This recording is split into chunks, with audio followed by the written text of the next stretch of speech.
My name is Dickie Roso. My date of birth is November the 19th in 1937. I was born in San Francisco, California, and moved here when I was approximately 4 months old. Okay.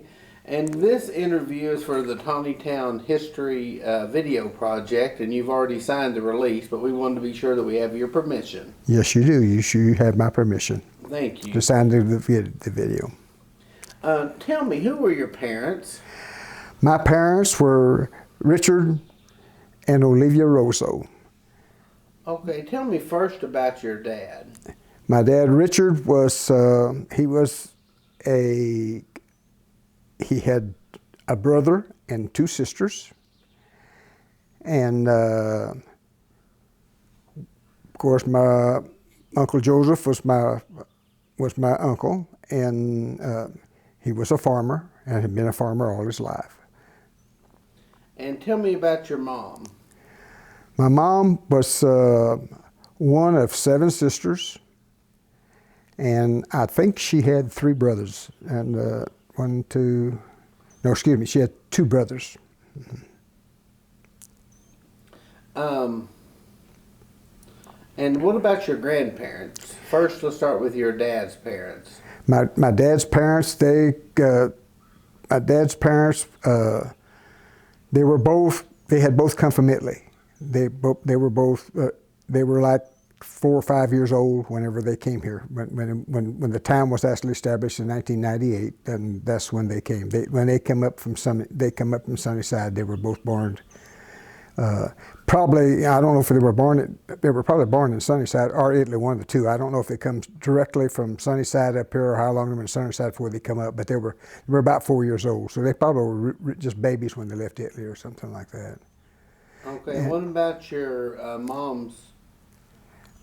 your parents? My mom's parents, they did not come with the original settlers. They came just 2 or 3 years later. They come like in, I think in 1902 or something like that. And they were in the second bunch that came up. Okay. Tell me about your family. What siblings did you have? What brothers and sisters? I had, the siblings that I had were, I just had one sister. Her name was Nancy, and she was 7 years younger than I was. Okay. And tell me, what was your family's business? What did your dad and your family do for a living? My dad actually was a farmer to start with. And then later on, he became postmaster of Taneytown. My father was a farmer, and he raised chickens, of course, like everybody else in Taneytown did, and but I want to say whenever I was I don't remember, probably just about the time I started high school, is when he became postmaster. Okay. What about your mom? Did she work outside of the home, or? She worked some outside the home. She actually waited tables at Mary Mastrie's. She married my mom. And then at the Venetian Inn also, I think she worked also some. And my sister also did at both places also. What, you said your dad was a farmer mainly. What was your part in the family business? Well, my part in the family business was I had to just do all the chores and stuff like everybody else. I had to milk cows. I had to feed chickens. And I had to cultivate. I had to run the tractor. I had to disc and stuff and plow and everything like that. Before I left the farm. What other jobs did you do, maybe outside of farming at home? Anything you might have done to make money? Of course, when we were kids, we worked. We picked beans. We picked strawberries. We picked grape. We did anything whatever was in season. Well, we worked for different, and we helped out the neighbors,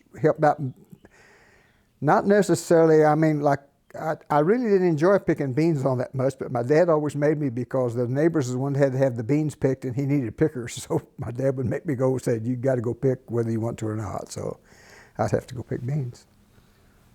How did that work? Did you trade labor with them, or did you pay each other to help? Or No, they actually paid us. They actually paid us, and when you picked beans, you went out in the bean field, and they had this one bean field that it was almost 15 acres.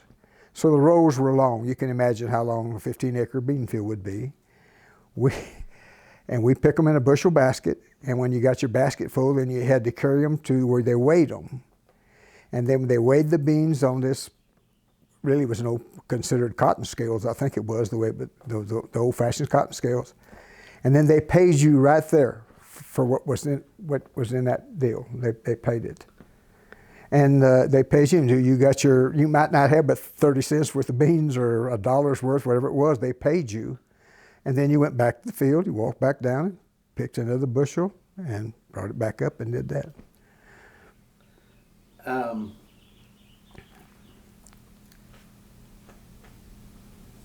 What about chores around the house? What was the family routines like? You said you had a sister, but how did y'all help your mom? Well, around the house, most of the stuff just around the house. My mother took care of the house. My sister was younger than me, so I helped until she got old enough to do some, like, the dishes and stuff like that. When I was younger, I did some of the dish work and stuff like that, but most of the time, I did stuff outside. My mother actually took care of the house. That was her job, because at that time, she did not work out. She was always there to try to get her, to see, when wash day come and stuff like that, I had to get stuff ready, had to get water ready and stuff like that, and we did things like that. Where did you live? You mean different places? Yeah, when you were a kid, where were the different places you lived as a family? As a family, the first place I can ever remember of living was just south of Taneytown. Actually, this place bordered my granddad's place. On my mother's side. My granddad on my mother's side. I lived in that. It was a 2-story house. I was probably, gosh, I couldn't have been over 4 if I was, but I can still remember that because I can remember falling down the stairs and bleeding my nose. That was one of the main things I can remember about it. And another time I was running, I was out in the yard and somebody's pigs got out, and I ran, and I was running to get away from them. Not that they were going to eat me up or anything, but it's just I didn't know, that the pigs were out and stuff like that, so I was running in the house. And back then they used to take the scythe and cut all the weeds and stuff in the lots and stuff around there, and those stobs would stick up like that. And when I ran, I run a stob up through the roof of my mouth. I'll remember those. So those are the 2 things I can remember about living there at that one place. Two traumas, but I can remember both. And then we moved from there just a short time later to the whole home place, to my granddad's place, because my dad bought it from my granddad. My granddad, he had gotten older and he just couldn't farm it anymore, so he sold the place to my dad, and then he lived with us for a few years, not many years, before he had cancer and passed away. What are your earliest memories of going into Taneytown? Earliest memories going into Tontitown was mainly going to church, because we would drive. We did have a car. The first car that I can remember us having was a Model A. And the Model A, we drove the Model A up there, and then later on, and I think my dad bought a 37 Ford, and we had that, that was up to date. That was up from the Model A back then. And we lived both of these places that we lived down there. You have to remember now, there was no electricity, no running water, because you couldn't get. It was on the end of the trail, so you couldn't get. They wouldn't give you electricity. You'd had to pay for the poles, the lines, and everything. They would not do nothing. We never did have it while we was there. And when we moved up to, and from there, when I was I know on my 10th birthday, I lived right here, just where I live now, just at the far end of this place down here. It was a 2-story house, and I lived down here, and there they did have electricity, and we did have running water in the house and stuff. How big a deal was that in those days? You know, you don't really miss it if you don't have it, and that's the way it was with me.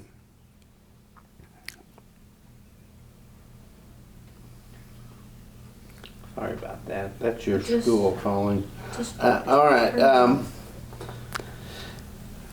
Let's go back and do that again. I'm sorry about that. Okay. I usually turn this thing off because I don't get many calls, but.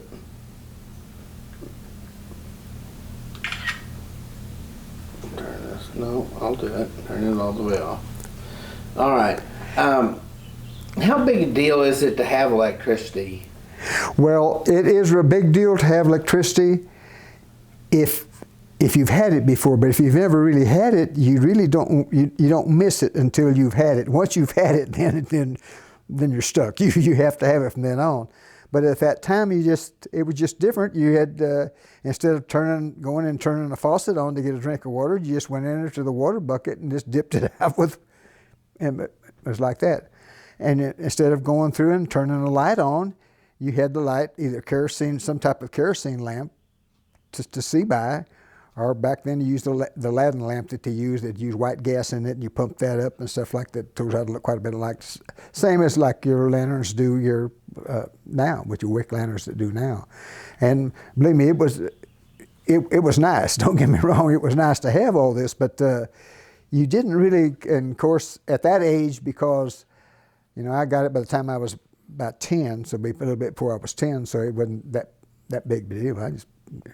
And the thing, most of the people that I knew did not have it either, so that some of them did. Now my grandparents did. On my dad's side, their home was they're south of Tontitown, and it was on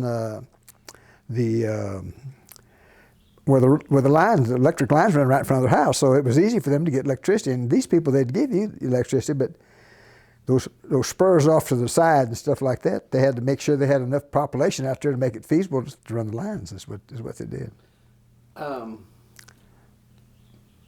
Go back to you said earlier your memories of going to church. What other places in town do you remember, like places you might have traded? Of course, then at that time there was 3 stores in Tontitown. When I grew up, there was actually three grocery stores in Tontitown. And these 3 stores, we traded basically in 2 of them.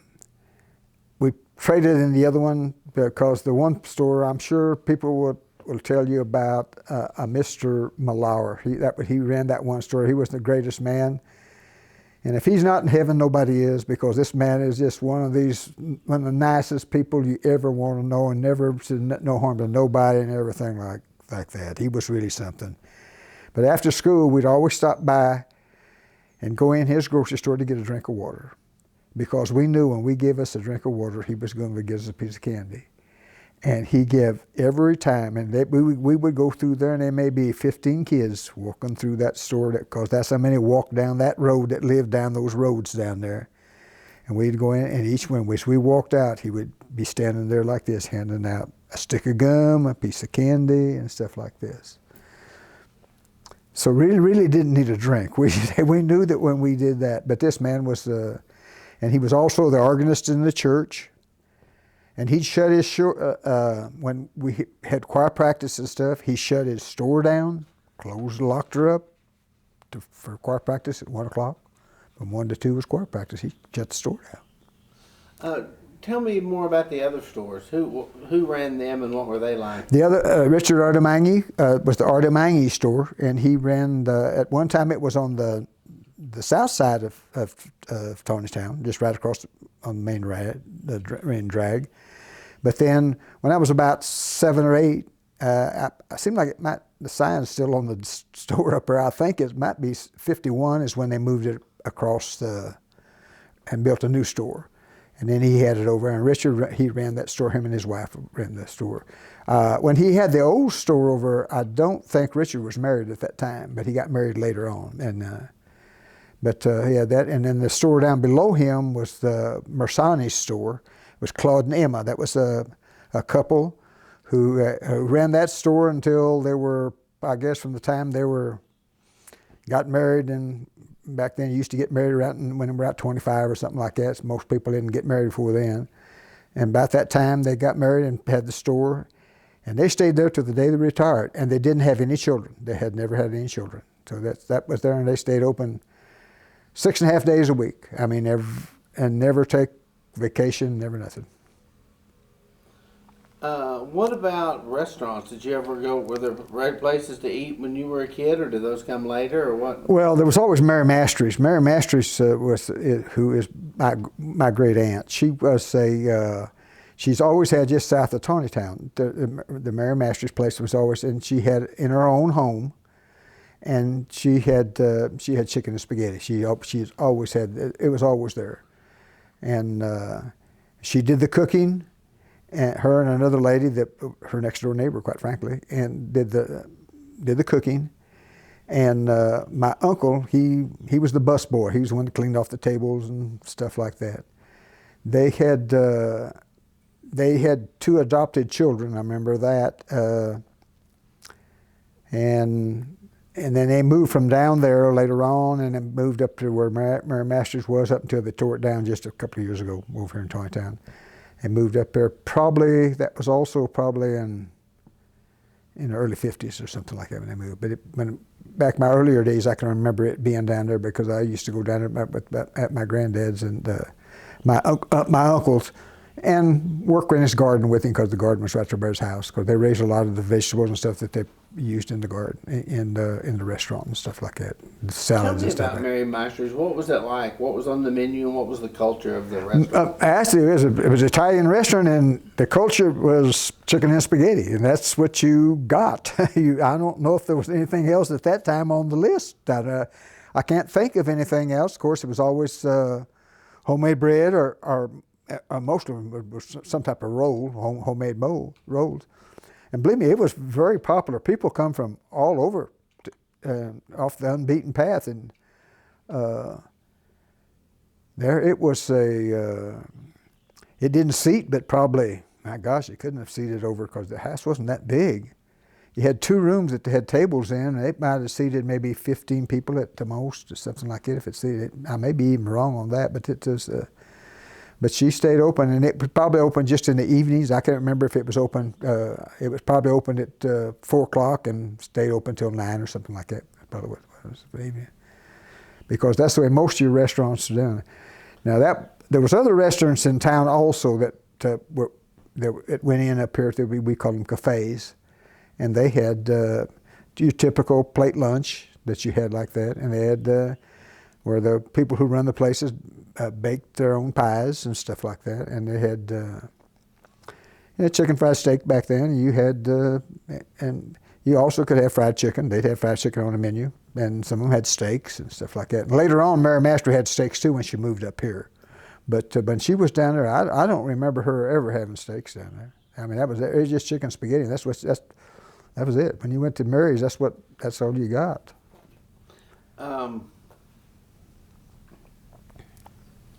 Tell me about going to school in Taneytown.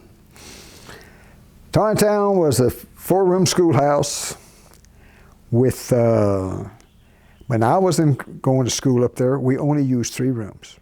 We never did use that 1 room. It was only used just to store stuff. For some reason or other, I don't know if we didn't have enough kids or if they decided it would take another teacher if you used all 4 rooms, and this way you could get them, and you usually had 2 or 3 classes to go.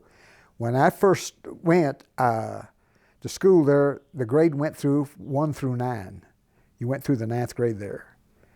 But then I went, I want to say about, after I got about the 3rd or 4th grade, I think they cut it back to just 8, 1 through 8. And that's where I went to school, 1 through 8.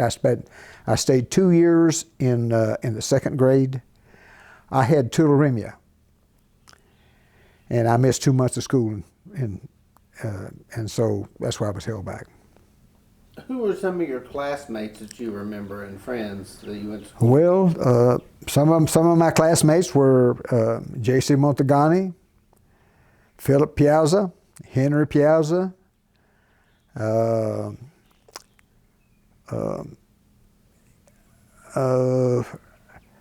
Red Mastery. Leslie was his name, but everybody referred to him as Red. Red Mastery. And we had Max Taldo. We had, and the girls, there was Bernice Artemangi, and there was Luana Barriola, and Ellen Vruki. And that were actually Taneytown girls, as I say, and Tontitown boys. Now, we would have people who would come in and go to school there maybe just 1 year, 2 years, and then move on and stuff like that. And some of these names I don't remember. There was there was two young girls that we went to school in the 4th, 5th grade with me. I think they were Youngs with their last name, and I can't remember the first names.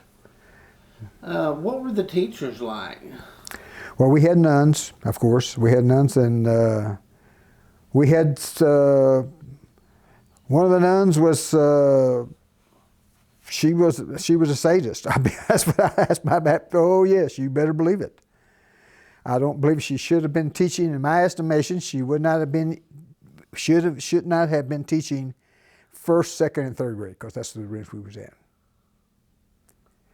Tell me more. What was she like? What would she do? Well, that's it. I mean, you held your hands out like that with the ruler. You've been back like that right there. She would. You got it for. If you didn't know your spelling lessons, you didn't know still. I mean, you got it for that. But I will say this: of all the nuns all the other nuns that we had there, none of them were like that. None whatsoever were like that. The others were all fairly nice. Some of the kids would tell you that there was another nun that I never had. They would have said different, because she'd pop you. I mean, really good. I mean, in the back of the neck and everything like that. You sit up behind you and wham if you were doing something you weren't supposed to be doing like that. No, okay, but I never had her. So all the nuns I had after that were pretty much. The same, you know, they were this woman, the one I'm talking about, she was really good friends with my parents, and but that didn't keep her from slapping me with that ruler like everybody else. I mean, that didn't make any difference. What did you do after you finished school in Taneytown? Kind of walk me through high school, and after that, what you did. Well, after I finished school in Taneytown, my freshman year in high school, I went to Subiaco Academy for 1 year. And Subiaco is a boarding school, and we stayed down there for that 1 year, and it was interesting. Everybody ought to have to go through that one time for 1 year, but 1 year was enough for me. I did not want to go back anymore. I told my dad I'm not going back. I wanted to go to Springdale. So when I came back, I went to school in Springdale. And then after I graduated from Springdale, I went straight from there to a job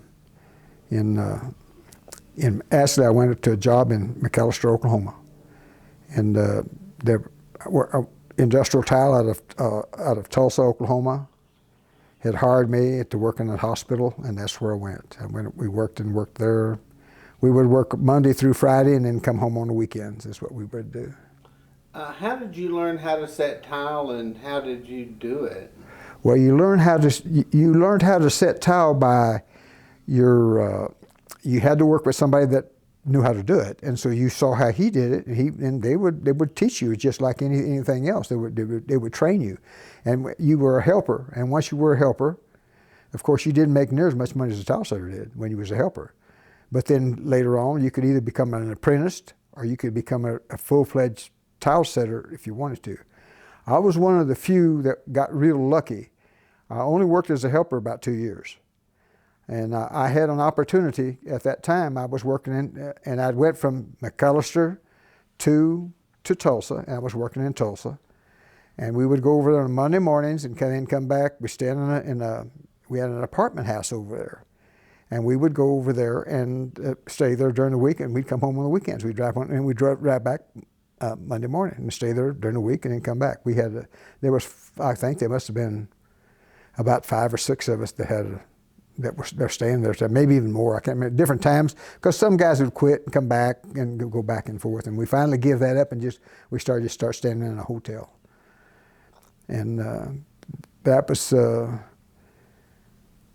then actually the tile company, Industrial Tile, actually made a small company here in Springdale as a branch company, so that this Stoffe could stay here and didn't have to come to Tulsa and work all the time. So I actually got to stay here quite a bit around here. So I stayed around here more than we did. Then I worked in Tulsa, and later on I had to go to Tulsa. But I went to Tulsa I had an opportunity. A guy said that there had a job going in Wichita, Kansas. If I wanted to go up there and set tile, they would give me a chance to start setting if I would go. And I said, yeah, I'll go. I had just got married. I hadn't been married but about, I want to say 3 or 4 months.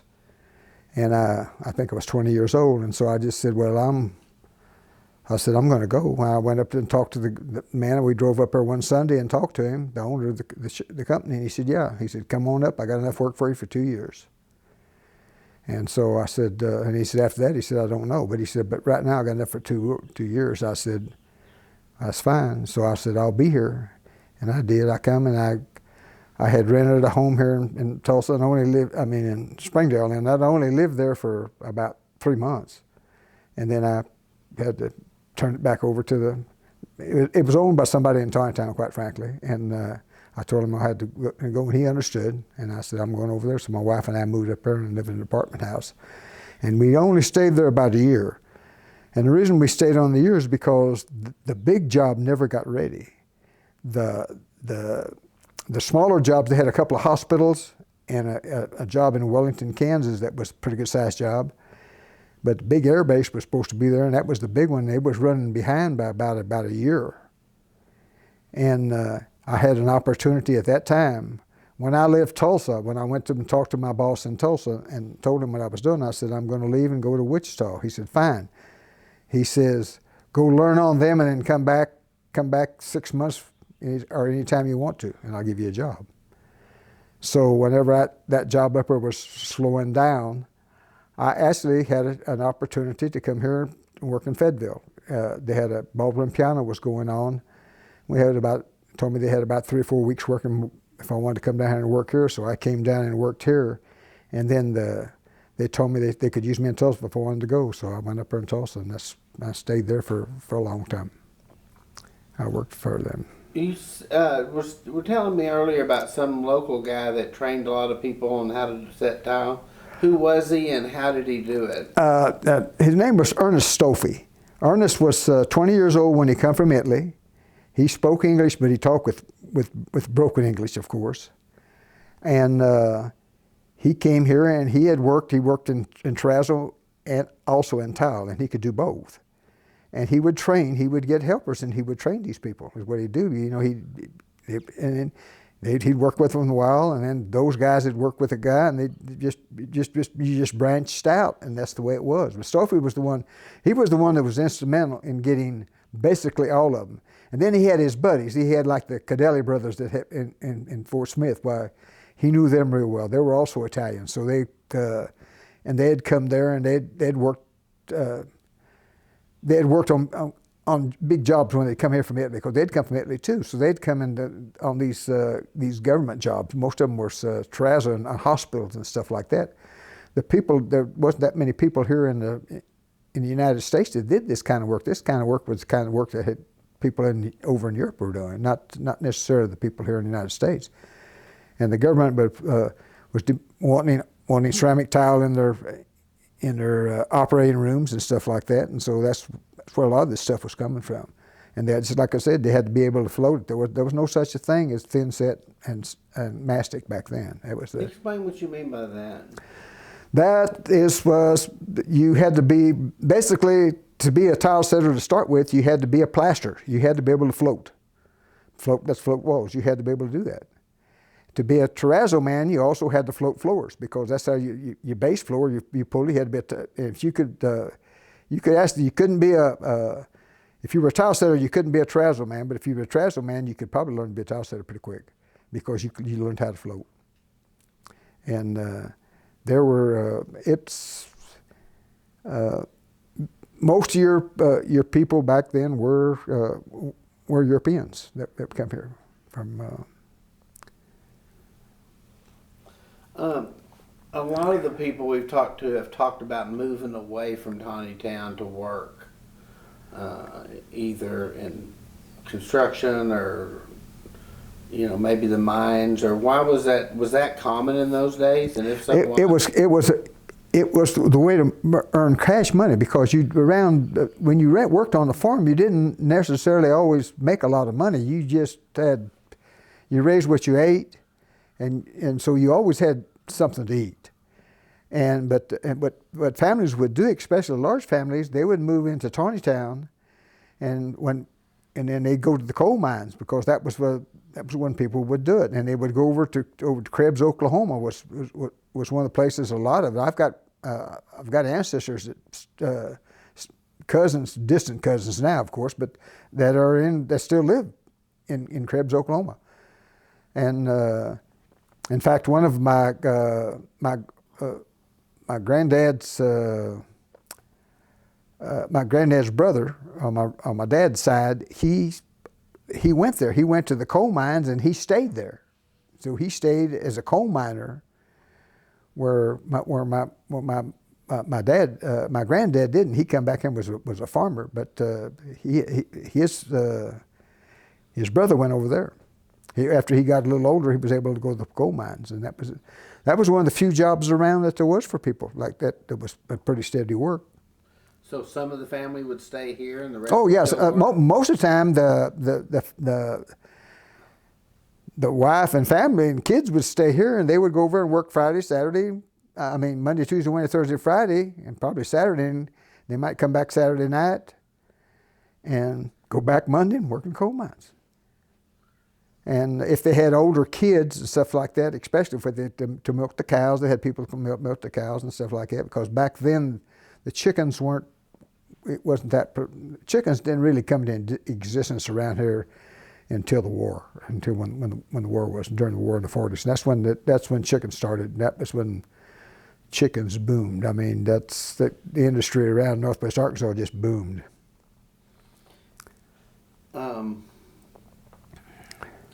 You've mentioned some of the people in Taneytown, the store owners and stuff, but who are some of the other people you remember when you were young that were the prominent, maybe the people in town that you looked up to, some of the ones you would know? Well, you always had your, I don't know, how would you say it, entrepreneurs and stuff like that in this town. You always had it, and I'm sure that J.C. Montagani would have told you that, the wineries, that one time I think there was 4 wineries in this town. I think it was actually 4. And so one of the wineries was Granada, and Granada had, there must have been a lot of money in wine back then, so they all seemed to do well in it. So I put like that, because he bought property and stuff in Springdale and stuff like that. He had, like at one time, he owned the Apollo Theater in Springdale and stuff like that. He was just one of the people that you thought that had made it big, people like that. And of course, Richard Erdemeinger ran the grocery store. He was an entrepreneur. Those were when I was real little, when I was talking about like that. And Tontitown is a town of. It's getting away from that now, but it was a town where almost everybody's related. You get right down to it. It was, you're just related to. You might be a third or fourth cousin, but you're still related to some of these people. And and you take like my mother. She had 7 sisters. She had 6 sisters. There was seven in a family. 7 girls and the 2 boys. And so you have a lot of those. all those sisters married other people, so they've got other names. One of them's a Piazza, one's a of course, one was a Roso because I had when I married my uncle, Uncle Joseph. So the sisters married brothers in the Roso family. But then you had even had one in Tulsa, Oklahoma. One was married to one in Tulsa, and that was Gillis, and his last name was Gillis. And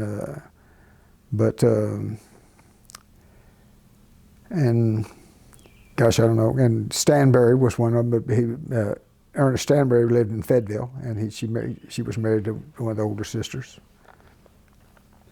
When you were a kid, what would you and your friends do for fun? For fun, we would actually. It just depends on what you say as a kid. As a kid, I'll say the very first thing I ever did when I was a kid when we was fun, we used to fish. We fished in all the farm ponds around, and everybody had a farm pond, and they all had fish in them. And so we would fish. Now we would never keep the fish hardly. We'd keep them on a stringer, or make a little pond over the side and stuff like that, and then knock it out and pull up and go back in and go back the next day and catch them again. That was what it was. And then when we got a little older, when I moved up here, and I was able to ride the bicycle, swimming was the thing. Swimming in the summertime became an everyday event for me, and most of the kids around here, I mean, that lived down here at Brush Creek. We would go down at Brush Creek in the afternoon and swim. We'd ride our bicycles. We'd all get together and we'd ride our bicycles down there and swim and come back. Later on, when we were old enough to drive, I would drive my dad's pickup down there, even though I didn't have driver's license, and because we was always on dirt road, so we would go down and go down to, but we'd always swim. And we would not only come, the kids from Elm Springs would come, and they would be, sometimes there'd be 35 people down in that swimming hole down there, on any given day. Sometimes they'd be, and some would be grown-ups too, not only kids. But the man who owned that place was a real nice gentleman. He was a bachelor, and he took care of us, and he let us have everything in the world that we had wanted. The other people wouldn't even let us on our property. They posted there wouldn't let nobody anything like him. He would not do that. He'd let the kids go on him and swim on him and stuff like that, and fish on his place and stuff like that. And the other guys, believe me, the other people did not let you do that. They didn't want you on their place. What would the adults, your parents and their friends, do for fun when you were young? Of course, back then, my parents for fun would actually they would visit. You would visit with families. In the summertime was a lot different than you did in the wintertime. In the summertime, you made ice cream. You made ice cream at different people's houses and stuff like that. And you might have maybe at least 4 or 5 different families all coming at one place, and they make 2 or 3 feeders of ice cream, and they just sit around and talk. The grown-ups would talk, kids would play in the dark, and that's about it. I mean, we'd go home at about 11:30, and that would be it for them too. But back then, there was not television. We got our first television when I was 13. And I know that because I came back from Subiaco when we had it. And we were the second family in Taneytown to have a television. And the first family in Tontitown was Johnny Sabatini. He had the first one. He had the first one. He lived right behind me is where he lives. He lives right across there. He's gone now, but his 2 sons still live on the home place. What about church? Where did you go and what was it like? What, church? The church was of course, we always went to church on Sunday. And now, when we went to school, most of the time we went to church every day. We went to church early. We went to church before we went to school. Well, now it wasn't mandatory or anything like that, but most of the time you did. We just went up early, and church didn't last but about 20 minutes or something like that. So we would go, and then we'd go straight from there to school. And but we would have the church part would be there. We would have just like I said, we had choir practice and stuff like that. We had to go back up to, and then sometime we had church on Sunday night also.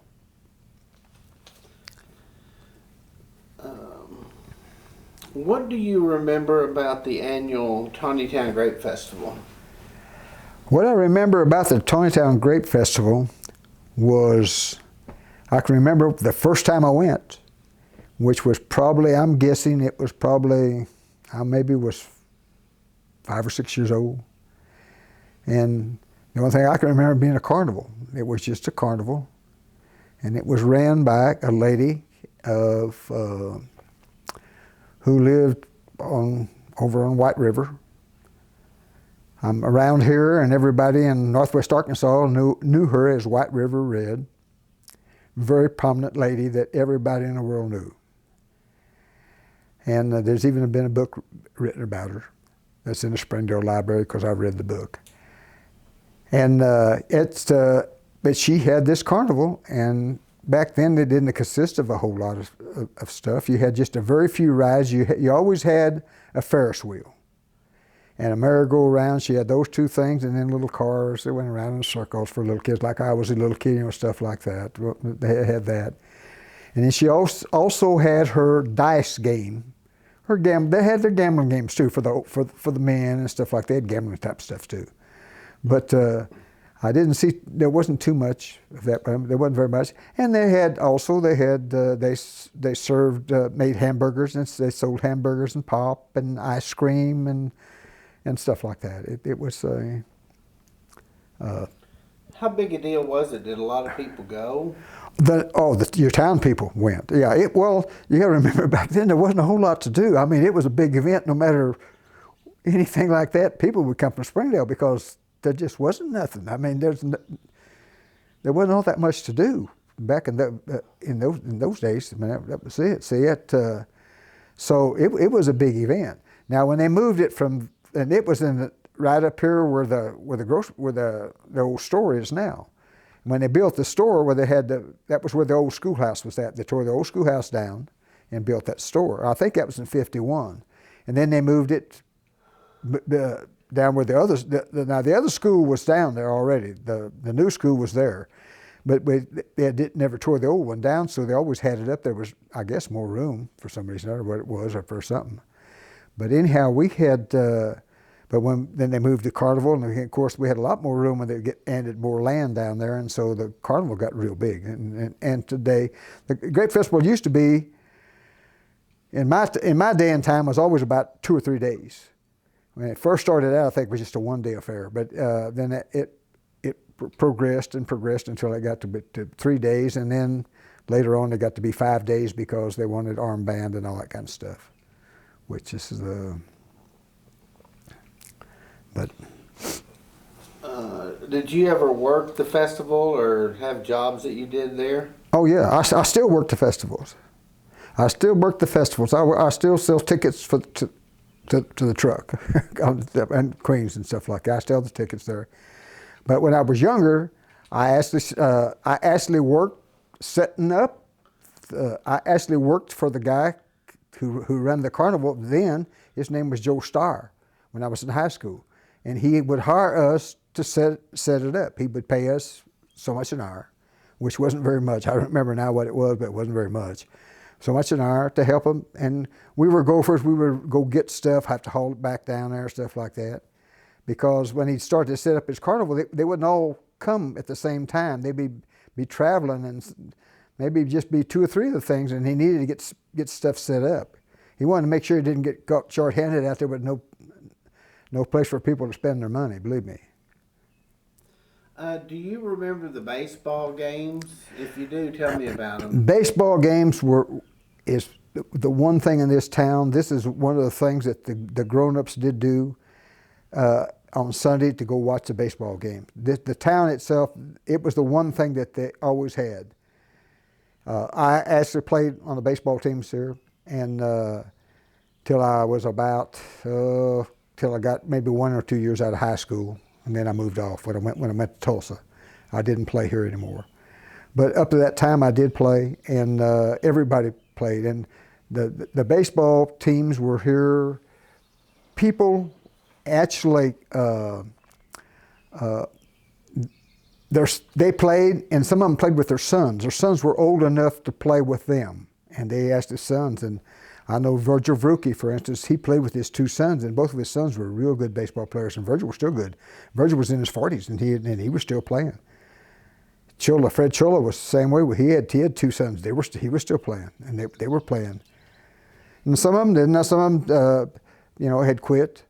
But most of the time, and that's how they kept it going and going and going and going. And the town didn't. And at the Great Festival that was one of the things that they had during the Great Festival.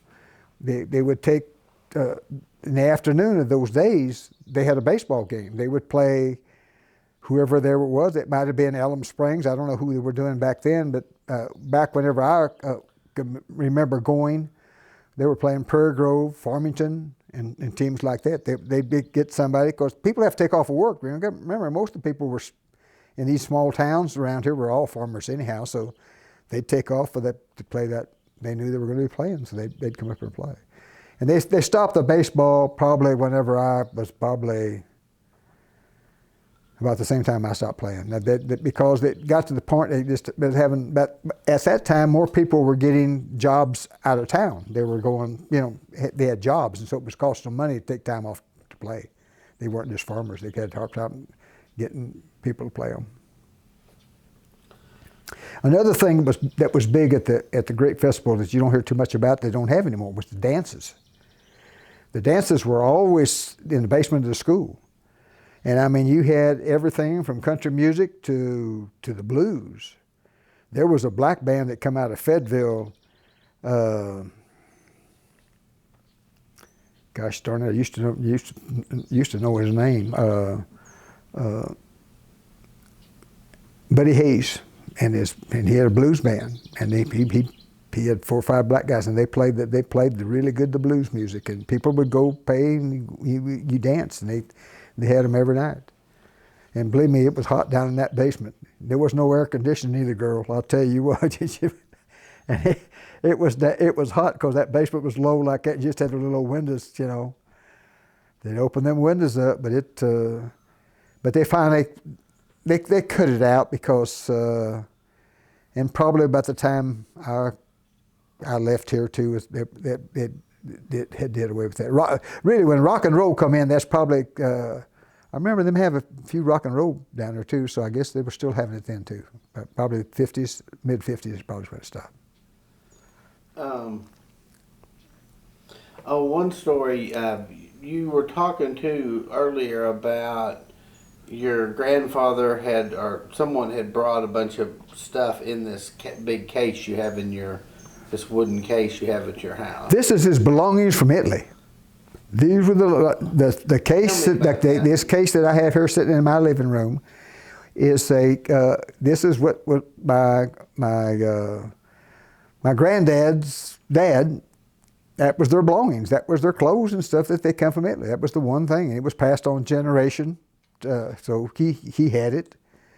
And he wasn't the oldest, but the other one had left here when it was still here, so he had it. And then my dad had it, and then I ended up with it. So I went ahead and kept it. But that was the. And then whenever I go, I doubt if any of my kids want it or anything. If they don't want it, then it'll go to the museum like all the other stuff that goes up there. What other stories or things can you think of to talk about? Maybe that I haven't thought to ask you about. The only thing I could talk about that you didn't ask me about is as I was telling you, this is an Italian community, and was always a very close community, and where everybody knew everybody, and also everybody knew everybody's business. I mean, so it was one of those types. There wasn't nothing went by that didn't know. It's like that. But a lot of people don't know about Taneytown. that there was only, as far as I can remember, 3 families that weren't Italians whenever I grew up in this town. What was considered the town, the town itself. And that was the blacksmith who was still here when I was a kid. I can still remember him. His name was Strebele. He was a German. Him and his wife had moved here. And I don't know what year they came. They came probably in the early 1900s, and because they were up in age whenever I was just a kid. And then a guy by the name of John Klintz and his family, they were also Germans. They came. And both of these families, by the way, were Catholics, so that might have something to do why they did stay here too. But Klintz stayed. In fact, there's a road named after Klintz up there. Klintz Road is in Taneytown. It goes up here. And he had a son. His son was quite a bit older than me. I mean, I didn't remember his son in school or anything like that. He was long older than me. But believe it or not, I worked with his son in Florida. He was my foreman on an Air Force base, not the Air Force base, but Cape Kennedy. When I was down there, it was Cape Canaveral, and then they changed the name to Cape Kennedy when I worked down there. But he was the superintendent, the foreman of the tile company when I was down there. And who was the third family? The third family then was I believe the third one was from. He must have been from around here all the time. His name was Wilbur, because he lived just south of Tontitown, right on the main road. And I would imagine some of the land that was probably bought around here for the people was bought from him, his family. And I remember he had a son, and I know he had a daughter because I think his daughter went to school with my mother. Yeah, in fact, I know so that there was a daughter, so he had a daughter. And Ern was he was up in age when I was a kid. I can remember, but he was still around. But he had left here and went to the oil fields to work. But he was and he was not Catholic. He was just so he was here always, all the time. He just lived right there in town. He had got down to then. He might have had 40 acres if he had that much at that time. If you were talking to somebody and they'd never been to Taneytown, they didn't know anything about Taneytown, and they said, "What is your hometown of Taneytown like?" What would you tell them? I'll tell you, Tontitown was a great town to grow up into. I know off and on some people would tell you that their politics wasn't always the smartest things in the world that they did. Because at one time it was true. Nobody in Tontitown would sell you anything. You couldn't buy a piece of land in Tontitown if you wanted to from anybody in Tontitown. They just wouldn't sell it. That's all there was to it. You could go outside of Tontitown and buy land, but you couldn't buy it here. Nobody did. But once it started, as you can see, right here next to my house, they're getting ready to build a ton of houses because people are selling land now. The younger generation is selling the old home places. That's what's happening. And so this is what's happened. But it was just a good place to be brought up in. But there were good people. You didn't have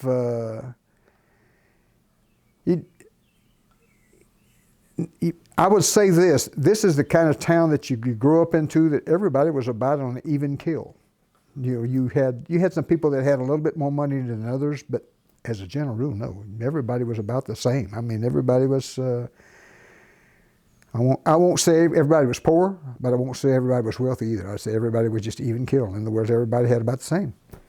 Everybody milked the same amount of cows, raised about the same, raised chickens and had cattle like that. How would you finish this sentence? My favorite thing about Taneytown is... My favorite thing about Tontitown is how I grew up here. And I'll always have those memories.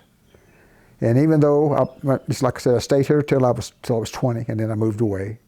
But I did come back, and I knew I'd come back. And I knew that whenever I'd come back, I'd probably never live any place when I retired, this is where I was going to retire. I know my parents wanted me to stay, quite frankly, my mother and dad wanted me to stay on the farm. They wanted me, when they sold the farm, my dad, he told me, he says, you're never going to want to farm? I said, no, I do not want to be a farmer. I had figured that out, I learned that at a very young age, that you milked cows 7 days a week, in the morning and at night, and you had to raise chickens 7 days a week, morning and night. And I saw other people out there, they worked 5 days a week, and then they had 2 days off. And I figured that would suit me a lot better than 7 days a week. One of the things else we're asking everyone, it's sort of like what we've already talked about, but you could live anywhere you wanted to in the world. Why Taneytown? Just because I grew up here. I'm sure that's what it would be, because I still have people here that I know. Now my class are in their 80s, and so these people that are still here, and we still have several, just like that. In my 8th grade class, I think there was 9 boys, and 2 girls. No, 3 girls. Now there's 10 boys. I guess 10 boys and 2 girls, because there was 12 of us. There was 3 girls for a long time, but our 8th grade year, one of our girls went to school in Fort Smith, so that cut us down to 2 girls. And I don't know how many's passed away, but over half of them, I think, are still here. So that's still around, and most of them are still here. I mean, there's one lives in Tulsa, just outside of Tulsa. He's still alive. And the rest of them, I guess, are like me. They come back home. Anything else? I can't think of anything. I mean, I wanted to talk about the baseball, because baseball was big. Baseball was big here. I mean, these guys played it, and they played. All the towns had a team back then. There was no television or anything like that, so that was just entertainment. And some of them we played baseball at night, and we would go. And we didn't have a lighted ball field, but we still played. We would go to Rogers and rent a ball field in Rogers and play, or go to Siloam Springs and rent Siloam Springs field. They would rent it to us, and then we would play teams from Oklahoma, and we'd meet them over there and play there. But it was big. Baseball was big, and it's sad, because I don't think they have a baseball team now. They might have a little league up here going on. I don't know if they do that or not.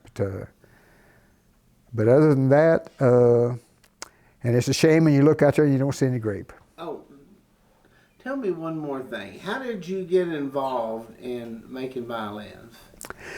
Well, here was another thing. You asked me before what people did for entertainment and what they did for fun. Music was one of the things they did for fun around here. Besides having their dances and stuff, they actually, a lot of the guys could play instruments. Leo Penalto's family, who had 9 boys and 4 or 5 girls, I don't know for sure how many girls, but all of them could play a musical instrument of some kind. And they would get together with other people at their homes and play.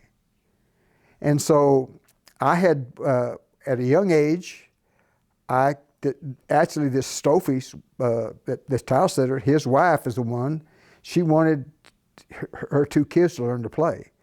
They had 2 kids, and they wanted them to learn to play, and they were my age. And so she got a guy to come in here, but was going to come around and give us lessons. And the guy could give you lessons on anything. He could play anything. You name it, he could play it.